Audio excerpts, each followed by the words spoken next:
Baik, terima kasih untuk pagi hari ini. Salam, salam sejahtera untuk kita semua. Selamat pagi Bu Yohana, Pak Iwan, Bu Legiman, dan Bu Asih. Puji syukur pada pagi hari ini kita bersama-sama dapat berkumpul kembali dalam keadaan yang sehat. Kami bersama-sama untuk rindu untuk merenungkan firman Tuhan pada pagi hari ini. Mari kita berdoa.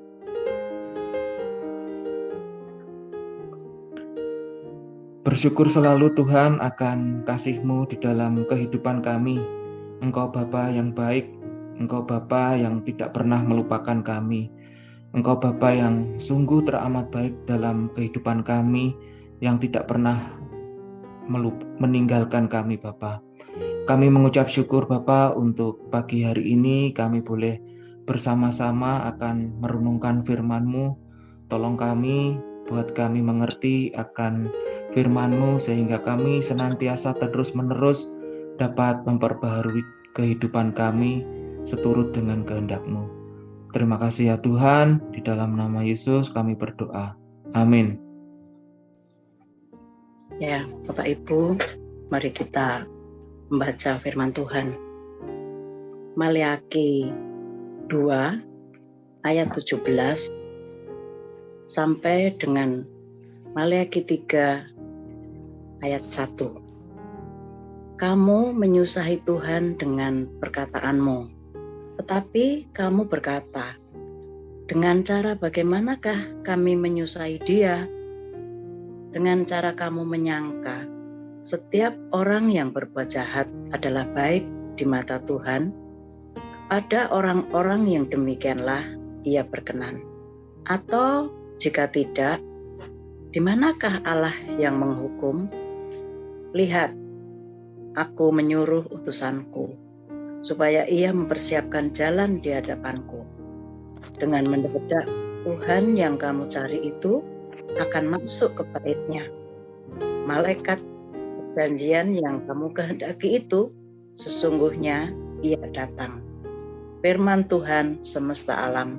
Demikian firman Tuhan. Terima kasih, mari kita merenungkannya. Bapak, Ibu, Saudara, meskipun banyak kenangan, tapi karena sudah banyak bagian yang rusak, pohon Natal plastik itu kami buang. Siapapun juga bisa jadi akan melakukan hal yang sama, membuang barang yang sudah rusak. Sebab secara fungsi, barang tersebut tidak bisa digunakan lagi. Pilihan tindakan semacam ini mungkin juga bisa terjadi atau kita temukan dalam relasi manusia dengan sesamanya. Ketika salah satu pihak merasa kecewa dan tidak lagi membutuhkan pihak lainnya. Lantas, bagaimana pilihan tindakan Allah dalam relasi dengan umatnya? Mari kita merenungkannya. Kitab Maleakhi yang tadi kita baca menjadi kitab terakhir dari kitab-kitab nabi kecil. Hal ini menyebabkan Maleakhi dianggap sebagai suara yang terakhir di Perjanjian Lama. Kitab Maleakhi ini bisa dikatakan sama dengan konteks kitab Hagai. Hal ini dikarenakan Maleakhi dan Hagai mempunyai kurun waktu yang dekat.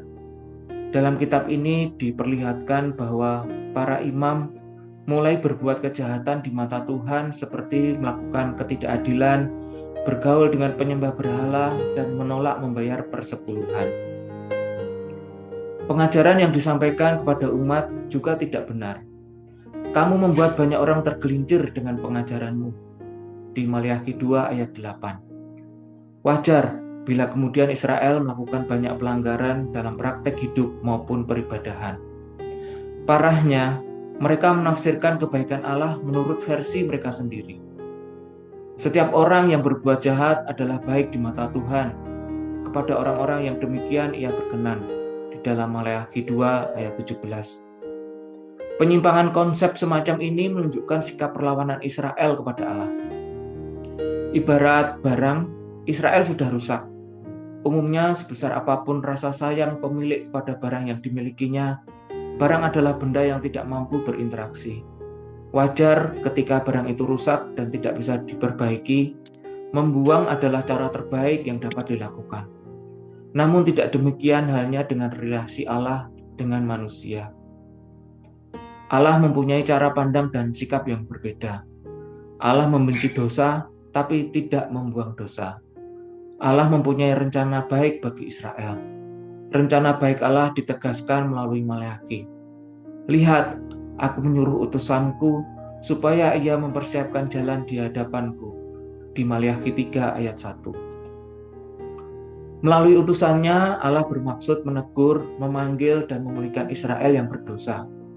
Allah merencanakan kebaikan dengan maksud memberi kesempatan Israel untuk bertobat. Bukankah Allah sudah lebih dari cukup berpengalaman dengan Israel yang mengecewakan? Relasi dan rencana baik Allah didasarkan pada keputusannya kepada Israel. Aku mengasihi kamu. Tidak ada alasan lain selain kasih. Kasih menjadi alasan terbesar Allah berelasi dengan kita. Kasih itu pula lah yang menjadi alasan Allah untuk mempertahankan relasi dan terus mengerjakan yang terbaik bagi kita. Apa yang harus kita lakukan? Bisakah kita hidup tanpa kasih Allah? Jangan meneladani Israel yang justru meragukan kebaikan kasih Allah. Apapun yang menjadi pergumulan kita pada hari ini, selayaknya lah kita terus berupaya membuka diri, menerima dan menyambut kebaikan kasih Allah. Yakinilah meskipun tampak lambat, tapi kasih-Nya akan memperbaharui hidup kita. Mari Bapak, Ibu, dan Saudara, kita merefleksikannya di dalam kehidupan kita. Kita merenungkan bahwa kebaikan kasih Allah terus bekerja dalam keberdosaan kita dengan maksud membawa kita ke dalam pertobatan dan pola hidup yang diperbarui tiap hari. Mari kita meresponinya dengan kita melakukan komitmen bahwa kita akan menuliskan 1 atau 2 hal, perbuatan atau karakter yang sudah seharusnya kita serahkan di tangan Tuhan untuk diperbarui.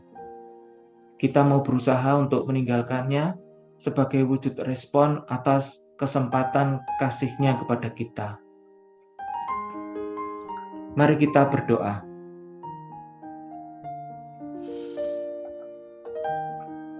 Tuhan Yesus, terima kasih untuk kebenaran firman-Mu yang Kau sampaikan pada kami pada pagi hari ini. Tuhan, mengucap syukur atas kasih-Mu di dalam kehidupan kami. Kami ada hingga saat ini karena kebaikan dan kemurahan kasih-Mu. Bimbing kami terus-menerus ya Tuhan, tegurlah kami dengan nasihat-Mu, sehingga kami hari demi hari terus dapat memperbaharui kehidupan kami untuk menjadi yang lebih baik seturut dengan kehendak-Mu. Kami mau serahkan kehidupan kami dan tolonglah kami agar kami mampu merespon setiap nasihat dan teguran-Mu di dalam kehidupan kami. Bapa, mengucap syukur untuk pertemuan Zoom kami pada pagi hari ini. Jika sebentar lagi kami akan berpisah satu sama lain untuk melakukan aktivitas kami mau serahkan segala aktivitas kami hanya di dalam tangan kasih-Mu dan di dalam perlindungan-Mu. Mengucap syukur Bapa untuk saat teduh yang indah pada pagi hari ini. Dalam nama Yesus kami berdoa dan mengucap syukur. Amin. Bapak Ibu, memang kasih Tuhan di dalam kehidupan kita tidak pernah lepas ya, meskipun kita ini seringkali berdosa, kita banyak sekali berdosa, tetapi Tuhan dengan kasih-Nya tidak membuang kita. Dia tidak akan pernah melupakan apalagi meninggalkan kita. Sungguh besar kasih Tuhan di dalam kehidupan kita, kasih-Nya kepada Tuhan di dalam kehidupan kita hingga pada hari ini kita masih terus diberi kesehatan, kita masih terus dilindungi, kita masih diberkati-Nya di dalam kehidupan kita. Baik Bapak Ibu, terima kasih untuk saat teduh pagi hari ini. Selamat melakukan aktivitas. Tuhan Yesus memberkati. Terima kasih. Amin. Terima kasih untuk semuanya. Terima kasih. Bapak Ibu, terima kasih untuk hari ini. Kita berjumpa kembali besok. Terima kasih. Ya, Monggo. selamat pagi. kasih. Ya, Sampai jumpa oke. besok.